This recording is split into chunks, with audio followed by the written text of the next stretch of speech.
So I'll just start. Right. So what this book is about is like tapping into the complete potential of your brain, right? Because a brain is such a complex piece of machinery or computer, you can say. It is very difficult to understand how it works. Scientists, despite so much development in neuroscience, have started to uncover some secrets over the last decade. Not even over the last 50 years. It's been like it's so complex that it's been new things are being discovered over the last decade, and still they are saying that Arey, it is pretty complex. It's difficult to understand. So, but there is this guy called Jim Quick who is the author of this book. I'll give you his brief story. How it was like he was a normal child, but during school he met with an accident which damaged one part of his brain. So he was unable to read, he was unable to remember anything. And then, but over the years, he became like a star uh, trainer or a star coach who has been coaching people like Hugh Jackman or some of the most popular stars or across fields, right, across sports industry or film industry, on how to tap their brain to its highest potential. The way he did it, right, how he discovered, despite having a damaged brain, which still is, he has been able to do a lot of things better than what an average person like us does, right? So like one part of his brain is damaged, but he says that it is because of something called as neuroplasticity. Our brain has something called neuroplasticity. Just the way apna muscle, the way we when we work out our muscles, it changes shape, it uh, regains, it repairs itself, it grows bigger. The same way the brain cells also adapt. The condition is you need to train it properly. If you don't train it properly, if you expose your brain to constant distractions, जैसे phone buzzes, you keep getting distracted with everything around you, doing multitasking, right? Like listening to your favorite music when doing something which requires focus. You may feel you're enjoying the experience, but you're not applying the focus. So your brain actually is not meant to multitask, as per him. It is meant to do one thing properly at one time. So just the way it is with physical exercise, if you do something wrong, if you pick heavy weight incorrectly, you will get injury. Your brain gets injured and tampered as you abuse it with incorrect ways of living. Okay, so one of the ways in which he says you can perform better, like remember everything, is faster. It is basically an acronym or a short form which stands for forget, act. I'm moving my mouse pointer over there. Can you hear? Can you see it? Right? Yes, yes, yes. Yeah. Yes. Okay. Yes, we see it. So Yeah. Yes. faster stands for forget, act, state, teach, enter, and review. Okay. So let's go through each of these pretty quickly. I'll briefly touch upon the concepts because I know you are having other projects and I won't take much of your time. So, like one thing is one primary thing, the way you can remember things faster is forget, right? Forget other distractions and focus on one thing. As per the recent studies, our brain is capable or is exposed to, we are exposed to around 11 million bits of information every second, right? 11 million bits, but we process only 5 to 6 bits. Okay, because our brain filters out everything else. Because what will happen if we get exposed to everything is something like, I'll just play this video. Let's see, let me know if it plays. Have you seen the movie Superman, the new one which has Henry Cavill? Have you seen Uh, this? yeah. Some of us have seen. If yeah. So what happens is like if we get exposed, this is what happens with this kid who is Superman. He is exposed to various sounds. He gets overawed with too much information around because he's Superman. He can hear and feel everything. We cannot. We cannot. So Similarly, right, uh, but despite this, despite filtering out a lot of information, we tend to uh, multitask and do many things or pay attention to many things at one go. Now, to with forgetting temporarily, what I mean is do one task at a time, right? And remove blockages that you have, that you know something already about it, that you already know it, or getting distracted. Put your phone on silent. Don't listen to music. I have experienced it that I have when I started my career, I used to listen to music and work, but now I cannot because I've realized that it just doesn't work for me. Because your audio I is breaking. audio is it with everyone else? No, no, No, right? No. no. So Subit, I I can think be it's your internet different. speed. Yeah. Okay. Okay. Okay. So getting distracted is one thing which I have realized. Like even music is distracting for me, right? Or music with lyrics especially is distracting because unconsciously it plays a part in how I work, how I read. Then so do one thing at a time. Then treat like another thing that happens is because you are not focused on one thing at one go. Okay, so when you're learning something, you treat it casually, or when someone on the team is giving you feedback, or when someone is showcasing their work, okay, hey, I did this something cool, you also try to implement it. You tend to like not absorb it as you should, mainly because your brain is not focusing on one thing at a time. You're not forgetting everything else in that instance. Okay, so try to forget everything else when you're doing something. Okay, so that your brain can focus all the energies on one thing. So it comes by practice. Meditate, do one thing at a time, remove as many distractions as possible. So you have to practice this, but do remember that you have to forget to remember, right? It is kind of what do you call, it is kind of opposite, but you have to be forgetful to remember things in the long run. Okay. Oxymoronic. Oxymoronic. Ha, I was not remembering that term, but thank you for chipping in. So yeah, so this is one. Next, let's see what you need to do to act, right?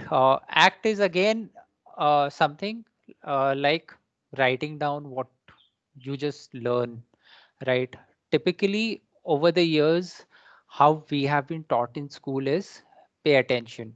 If we speak in between or discuss anything in between while the teacher is teaching, we are said, hey, we used to be given a whack, right?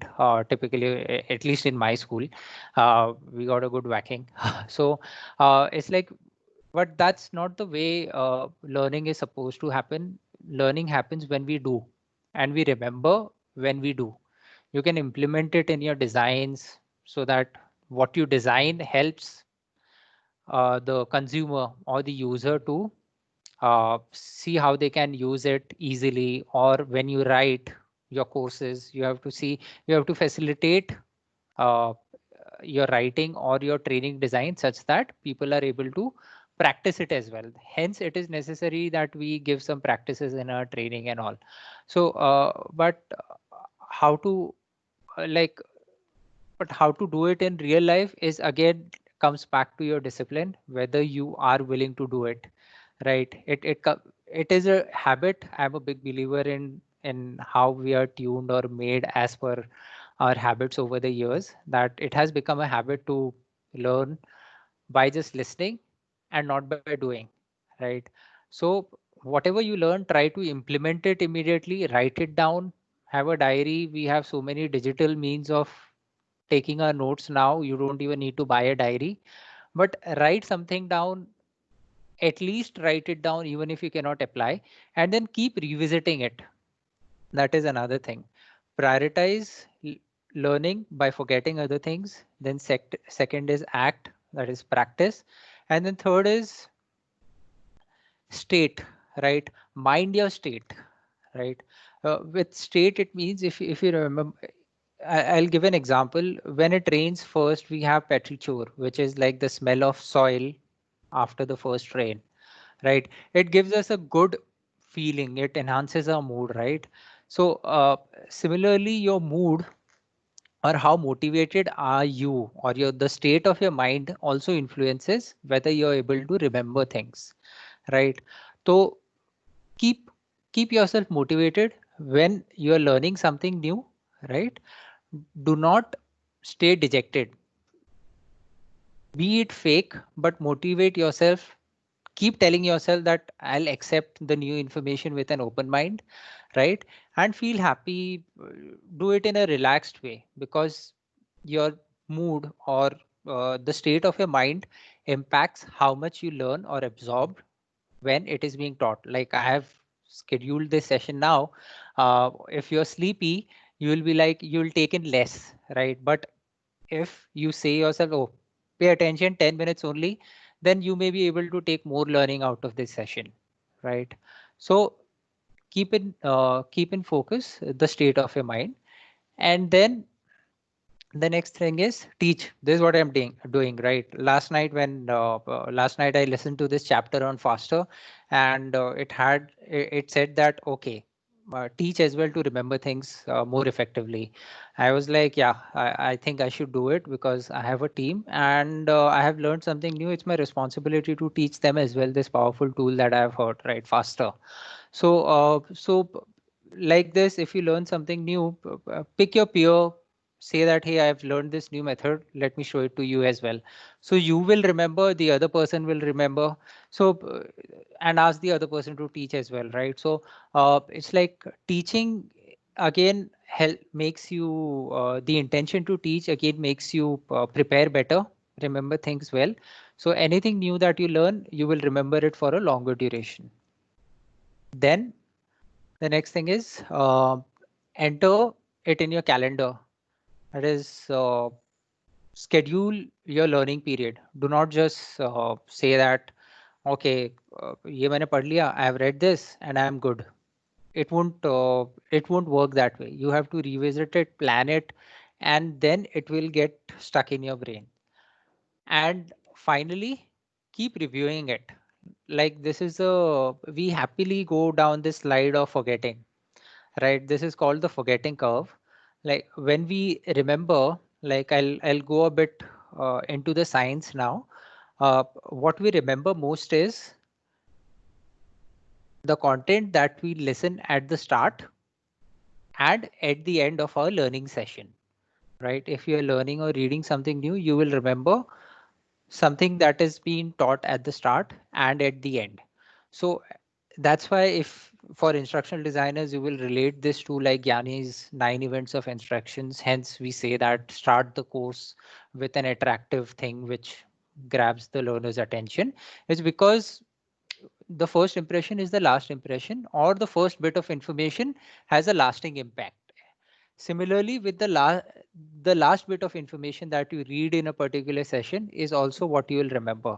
Like in school or college, if I'll request you to reflect back in school or college, if you can recollect some of the lectures that you attended, you will realize that you remember more information that was taught at the start and at the end, right? At the start, because in the middle, a lot of us used to daydream. At least I used to, and I was able to relate to this. So when we read something, learn something new, we remember 100% of it immediately. And as days pass by, like at the end of 7 days, that is after a week, we remember close to only 10% of what we have learned, right? What I'm speaking now, you will remember only 10% of it next Friday, right? To raise this 10% so that it keeps going higher, and even after 7, 8, 10 days, you remember close to 70, 80%, right? So what he proposed is, that is Mr. Quick, he has proposed that we use Pomodoro technique, right? In case you're not aware, Pomodoro technique is a method of working in which you work on one task for 25 minutes, or you work for 25 minutes and then take a 5-minute break. is because our brains are wired to work efficiently for a duration of 10 to 25 minutes only. After that, we start losing focus and the quality of work degrades. So plan your day, put it in calendar that every 20 to 25 minutes you will get off your desk, take a break, take a 5-minute break, take a walk, stand in the balcony, and then get back to work. Because like if you plan your day this way, then I need to implement it, because I just sit on my desk for hour, 2 hours, or on and on. But I'm consciously trying to change this habit of mine. Again, this is driven by habit, so I would recommend Pomodoro. You adopt Pomodoro technique so that you stay fresh through the day instead of feeling jaded after like 90 minutes of intense work. Do make it a habit of taking short breaks every 25 minutes and planning your day accordingly. And that's it. This is like a very quick overview of this faster thing. uh, Again, it will work only if you implement it, adopt it, and practice it on a regular basis, because we are creatures of habit. If you put a habit of implementing faster in the way you work or learn things, it will help. Otherwise, these 15 minutes, you will keep forgetting as per the forgetful curve, and 7 days later, you may only remember that F stands for forget, and you will forget it. So that's that's the thing. And yeah, that's it. Any questions? I was quick for yeah. Any questions for this?